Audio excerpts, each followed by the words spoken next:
Imagine a war-torn world where men are scarce, and one charming soldier crashes into a women's school, and suddenly, every woman in a secluded school craves him. Welcome to the twisted thrill of movie The Beguiled.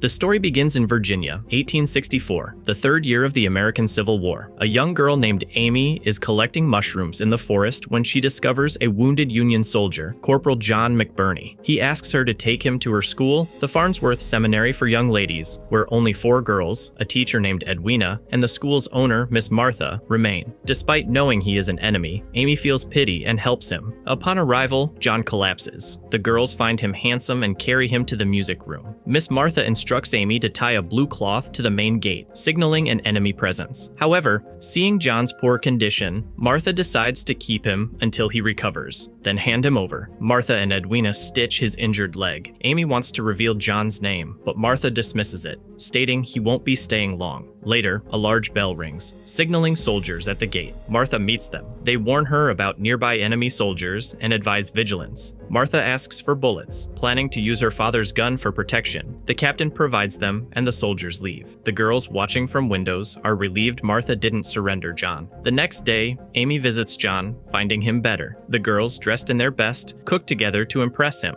Martha enters John's room. He thanks her, but she insists he's not a guest. Alicia enters, offering to help John, but Martha orders her out, forbidding students from visiting his room. Later, Edwina brings John soap and clean clothes, instructing him to bathe. John confesses he fled the war, tired of fighting. Edwina shares she's from Richmond and has traveled extensively. John calls her the most beautiful girl he's ever seen. Edwina expresses her desire to leave the school and live freely. That night, during prayer, Alicia sneaks into John's room, kisses him, and returns. The next morning, everyone joins John in prayer. A knock at the door. Martha checks, returning to say 2 soldiers arrived, she fed them, and they left. They debate surrendering John. They vote, deciding to keep him until he's fully recovered. That night, Martha invites John for brandy. He compliments her strength, asking if she has anyone special. Martha reluctantly says yes. John's health improves, and he begins tending the garden. Amy brings him water, and John calls her his best friend for saving his life. Amy, overjoyed, rushes inside. Alicia stops her,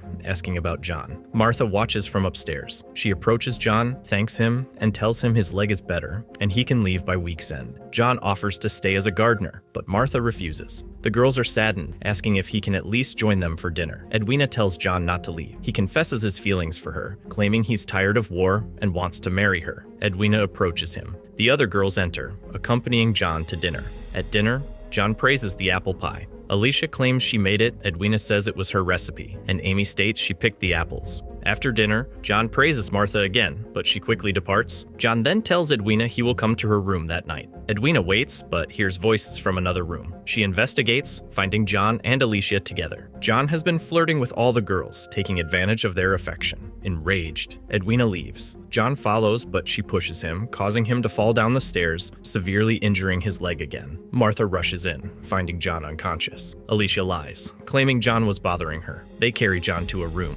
Martha realizes they can't call a doctor without risking John's capture. They must amputate his leg to save him. Martha asks Edwina for a saw and an anatomy book. The next morning, the girls bury John's severed leg in the garden. John awakens, shocked and enraged by his missing leg. He shouts at Martha and Alicia, denying he visited anyone's room but Alicia's. Martha locks his room from the outside. John's loud cries scare everyone. When he calms, Alicia enters to apologize. John pulls her hair, forcing her to steal Martha's key. Scared, Alicia agrees. Downstairs, everyone debates what to do with John. Edwina still tries to defend him. John suddenly appears on crutches, holding Martha's gun, threatening everyone. He grabs Amy's pet turtle and throws it, terrifying them. Martha hands Amy a blue cloth, instructing her to tie it to the gate. John sees Amy, removes the cloth, and threatens her. Martha calms him, inviting him inside. John enters, claiming he doesn't want to hurt them, but would rather die than be crippled. He threatens them again and goes upstairs. Edwina follows, trying to get close to him. Meanwhile, Amy brings poisonous mushrooms. The girls invite John to dinner, all dressed nicely. John apologizes, but the girls are resolute. They serve him a special dish with the poisonous mushrooms. As John eats, he gasps for air. Edwina becomes concerned, but the others continue their conversation, ignoring him. John soon dies. The next day, the girls build a coffin for John, placing it outside the gate with the blue cloth, hoping soldiers will find and remove his body. Only Edwina is sad. The other girls resume their normal lives as if nothing happened. And with that, the movie ends. If you like this movie recap video and want to appreciate our efforts, then don't forget to like it and subscribe to Thrillix. See you in the next one.